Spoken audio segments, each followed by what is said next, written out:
Hello and welcome back to Explaining Acro. I'm Ben and this is Cassandra, and today we're going to be going over a beginner strength training program for bases.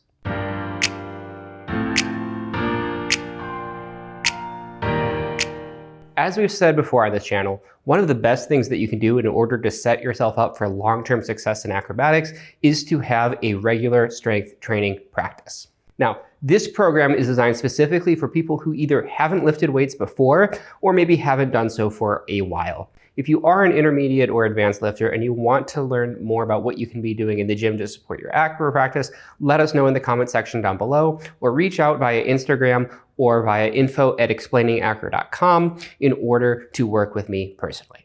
This is a 2-day-a-week beginner program that is meant to complement your existing acrobatic practice. This program is primarily focused on putting on muscle and strength all over your body. We're going to be having a little bit of an emphasis on overhead pressing, squatting, and hinging because these tend to be the most relevant for acrobatics. And we'll have a couple specific accessory movements there that will translate pretty well. But by and large, this is a fairly non-specific program that is looking to just build up a strong base. Each day will consist of 6 exercises that will be performed across 3 supersets. The idea of a superset is that you're going to take 2 exercises, say push-ups and squats, and you're going to do a set of push-ups followed pretty much immediately by a set of squats, and then you're going to take a bit more time to rest before you do another set of push-ups followed by another set of squats. This is a really good time-saving technique that is going to make sure that you can get in and out of the gym as quickly as possible. That said, you don't have to do them.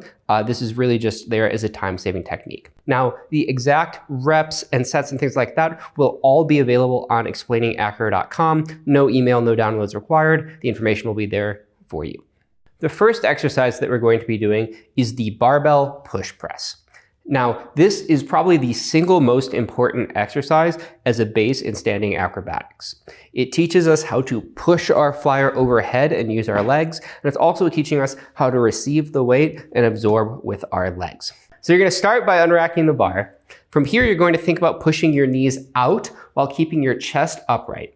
Once you're in this bottom position, you're going to think about really just exploding through the legs and then pushing your chest through as you finish the press overhead. As you receive the bar, you want to make sure that you lower your arms and then bend your legs if needed in order to absorb the weight. We're going to be supersetting our push press with dumbbell rows. Now, for these, I really want to focus about getting a full stretch on the back and pulling the elbow up and close to the body. Now, there's a couple options for these. You can have just a hand on the bench, or you can do kind of the more traditional thing where you have a knee on the bench and a hand there. Now, what we really want to focus on doing is this hip, we want to keep it high as that shoulder goes down. And then we're going to pull all the way up, keeping the elbow close, and then control it down, again, keeping this hip high. Now, the reason we want to keep this hip high is that the lat attaches kind of in the upper arm and then at the ribs down here. If this hip goes down, we're actually reducing the amount of stretch. However, by keeping that hip up, we're increasing the amount of stretch. This is going to do a lot in order to keep our shoulder healthy. We don't just want to be training our pushing motions, we also want to be training our pulling motions in order to create a nice and stable shoulder as well as a strong back.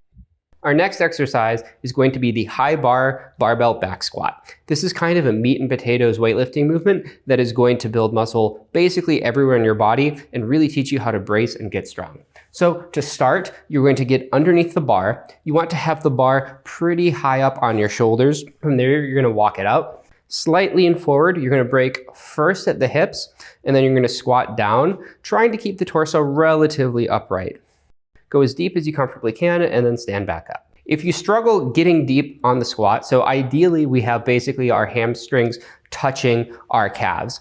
Now, if you can't get there, or if you can't get there without rounding your lower back, which we call butt wink, you can use something like either weight plates or weightlifting shoes in order to give yourself a little bit more heel elevation, and that typically lets us get deeper in that squat. We really do want to get that full range of motion in order to get the best stimulus possible on our legs. And for things like in-locates or other dynamic acro skills, we're often going to have to squat pretty low, so we want to be comfortable with those positions. So we're going to be supersetting either pull-ups or lat pull-downs with our back squats. If you can't do 5 pull-ups strict, then you should probably be doing lat pull-downs. For our pull-ups, I don't really care what grip you're using, but I do care that you're starting and ending each rep from a really straight arm position with the shoulder blades elevated. We want that full range of motion in order to really make sure that we're training our entire upper back and our lats. And the grip doesn't really matter because our lats are going to be working really regardless of what we're doing. We'll just get more or less recruitment of some of the other muscles. It's going to be a little bit easier with a neutral grip or a supinated grip, but that's not necessarily a bad thing. And really what you want to be doing is varying your grips over time in order to make sure that your joints feel nice and good and provide a little bit of novel stimulus. So I'd find a grip you like and do it for, 6, 12, 18 weeks, something like that. So for our pull-ups, we're starting with whatever grip we want. We have our arms nice and straight. From here, we're going to think about really pulling the shoulder blades down and then doing our pull-up, pulling all the way to the bar, and then lowering ourselves down again so that we have straight arms, and then repeat. For this next exercise, we're going to be focusing on a hip hinging movement that we can do with a lot of power. Now, the choice number 1 is what is called a hang high pull. If this is a little bit too complicated for you or it hurts your joints, then you can definitely do something like either a conventional deadlift or a trap bar deadlift instead. But to perform a hang high pull, what you're going to do is start with the bar. I recommend an empty bar or even a PVC pipe in order to get started. And from here, you're going to push your hips basically straight back and have a little bit of bend in the knees. Knees can come forward a little bit more than you might for like a Romanian deadlift, which is elsewhere in this program. From here, you're going to think about driving your hips forward and straightening your legs and using that in order to generate some power off of the bottom. This should feel like a kettlebell swing if you've ever done that or something like that. And the idea is that this is going to translate really well to things like cannonballs and drag ups, and it's just a good general athletic movement. Now, if you're familiar with something like a power clean, you can totally do that instead. However, I like this movement because it's a little bit easier to do. One pretty important thing here is because we're really driving this weight up with our legs, it's going to be very hard to control the upright row portion on the way down. So I actually recommend letting that go a little bit faster than basically anything else that we do. So for our deadlift, bar roughly around midfoot, then you're going to reach down and grab the bar. Now, you don't want to squat down too low and you don't want to have your knees too far forward. So you want your hips back and a little bit higher than you might think. From here, you can look up and you want to think about pulling the bar basically straight against your shins and up your thighs as you pull it up. Now, we really want to control the weight down, so we're going to start by sending our hips back and then squatting the weight to the ground. Another really important thing is to make sure that before we even start to pull, we have this huge brace and we're squeezing the bar, and there really isn't any looseness either in the bar or our body. If you hear the bar make a noise against the plates just as you're pulling, that means that there's a lack of tension within the system, and it's going to be kind of jarring and limiting how much weight that you can lift. Now, for beginners, the grip doesn't really matter too much. I would recommend long-term using something like either a mixed grip or straps when pulling so that grip isn't the limiting factor. However, when you're learning, if you want to pull with both of your hands overhand, it really doesn't matter too much. If you have access to a trap bar, this can be a great alternative to the conventional deadlift because the technique is really a lot simpler and we're using the same muscles. Now, most trap bars, you can either have the handles up or the handles down. When we're focused primarily on hypertrophy or gaining muscle size, we want to have the handles down so that we're getting as much range of motion as possible. If you're truly feeling sadistic, you can elevate your feet on a plate or something like that to get even more range of motion. Now for this, you're going to just reach down, grab the handles. Again, we want to make sure our hips are back, but not too low, and then we're just going to stand up. To come down, we're going to be controlling it. So we're going to send our hips back a little bit, and then we're going to squat it all the way to the ground. And again, if grip is the limiting factor here, use chalk, use some straps or something like that. We're really not worried about grip. We don't want our grip to be the limiting factor here. We really want it to be some combination of our legs, our back, and our will to survive. So we're going to be supersetting our hip hinging movement with dumbbell overhead press. Now, I really like this exercise because we're getting even more range of motion than we might with a barbell press. The key is to make sure that we're starting basically with our wrists as low as we can without starting to tilt the scapula forward and having the wrist get in front of the elbow. So you can have your wrists either facing each other or out to the side. I kind of like starting with them facing each other so that you can really get into this low position. From here, you're just going to press straight overhead. You don't have to worry about getting your head out of the way or anything like that. And then you're going to control it back down. Now, she's doing this little bit of a spin at the top. That's completely fine if that feels normal to you. You can also do it with keeping the wrists facing each other the entire time. That doesn't matter to me so much. What I really care about is this bottom position and controlling our way down into it. The first exercise of our second day is going to be the Romanian deadlift. Now, this exercise is probably my favorite exercise for building up basically the entire posterior chain. So you're going to start with the bar standing up, so you can deadlift that up however you like. From here, you're going to have a micro bend in your knees, but really you're going to be thinking about pushing your butt back as far as humanly possible. You can look up here if you like, and then from here, you're really just going to push the hips forward and stand up. Then hips back, and just repeat the entire thing. The main thing that you're doing when you do this exercise is thinking about keeping that bar against your legs. You don't want the bar to drift out in front of you. That's going to put a lot more strain on your back and limit how much weight that you can use for this exercise. We're going to be supersetting our Romanian deadlifts with either dumbbell bench or deficit push-ups. Now, for horizontal pressing movements or bases, I really want to make sure that we're doing something where we're getting a full stretch of the chest. In Acro, we spend a ton of time just lying on our backs, and the chest isn't in a fully stretched position because there's the floor underneath our elbow and our elbow isn't able to get behind our body.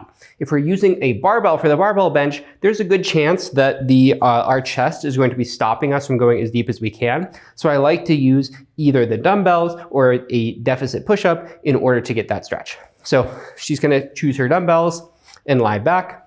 We're going to start with the weight pressed, and we're going to think about really just controlling the weight. It's going to come forward a little bit. You want to keep the wrist over the elbow and get as deep as you can.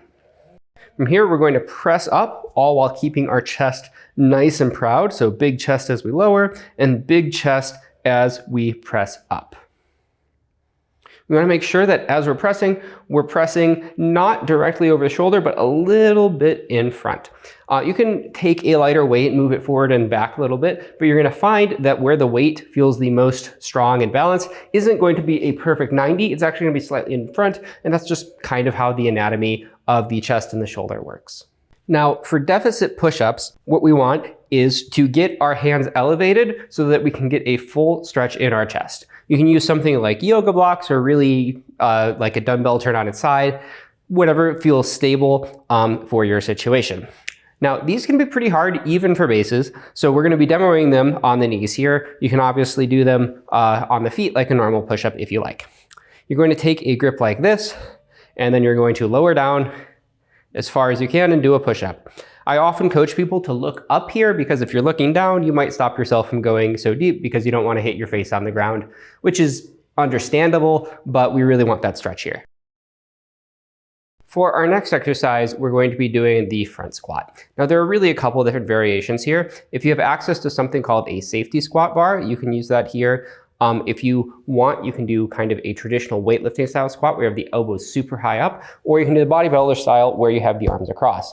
However, the style that we're going to show you is what I call the hand-to-hand style. So we're going to start by taking the bar in roughly a hand-to-hand grip and then unracking it. From here, we're going to take our squat stance and again, squat, focusing on keeping the torso relatively upright, hinging a little bit at the hips. Again, we're really trying to get as much depth as we can here without rounding the lower back. Things like weightlifting shoes and plates under the heels, totally recommended here if you need them. So we're going to be supersetting our front squats with dumbbell pullovers. The first thing that you need to do is get your canine spotter. This is very important, and he must also have a hood. Once that's done, what you're going to do is you're going to find a bench and an appropriate weight. You can use a dumbbell, you can use a easy bar or a fixed barbell or something like that, or even a normal barbell. And then you're going to position your scapula on the bench like so. From here, we're going to let our hips get kind of low, and then we're going to, with a slight bend in our arms, but we don't want to change the angle or the amount of bend in our arms. We're going to lower the weight overhead as far as we can and get a really gnarly stretch. From here, we're going to bring the weight back up just over our chin. We don't need to go all the way back, and then control it down again. Now, this exercise is really great for building shoulder mobility and is also a really excellent lat builder, as well as just opening up the chest, back, all of these nice things, and making sure that his bases were nice and mobile. The next exercise that we're going to be doing is the barbell overhead press. Now, this exercise is a really excellent shoulder builder because we have a single implement to push against. We can use a little bit more weight than we might be able to use with a dumbbell variation. We're not using leg drive here, so really our shoulders are going to be our limiting factor. This is something that we can do to really focus on that pathway for the flyer and really just build some excellent upper body strength. So again, we're going to start by gripping the bar.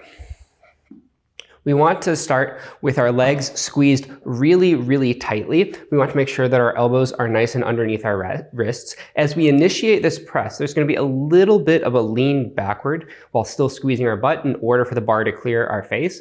Once the bar gets roughly to eye or forehead level, we want to lean forward in order to finish that press. We're going to be supersetting our barbell overhead press with a suitcase carry. Now, I love the suitcase carry because it really starts to build up these postural muscles that we need in order to not collapse. This is going to really help for things like dance lifts and single arm balances. In order to perform this, you're going to get a weight that is pretty heavy and you're going to hold it in only one hand. And then you're going to walk until you're, kind of within 5 seconds of failure. If you're doing this for longer than a minute or so, it's time to go up in weight. If you find that your grip is your limiting factor, I'd highly recommend that you use something like straps in order to make that not the case. You should really just feel like either your glutes or your obliques or QL or something like that is what is causing you to stop. And really the entire time we're thinking about drawing the side that isn't holding the weight down and staying long through here. What we don't want to see is collapsing to where the side's there. Thanks for watching. We hope that you enjoyed this video and that you found it helpful. As I mentioned earlier in the video, the full program is available over at explainingacro.com, so go check it out. Give it a try, let us know how it goes. Leave us a comment and let us know what you'd like to see in future videos. Subscribe to the channel so that you never miss a video, and really share it with your community. We are doing this in order to increase the accessibility of acrobatic education, and particularly things like strength training, because they've historically not been as present in the community. So you can do a lot in order to help us spread our message. And other than that, see you next time.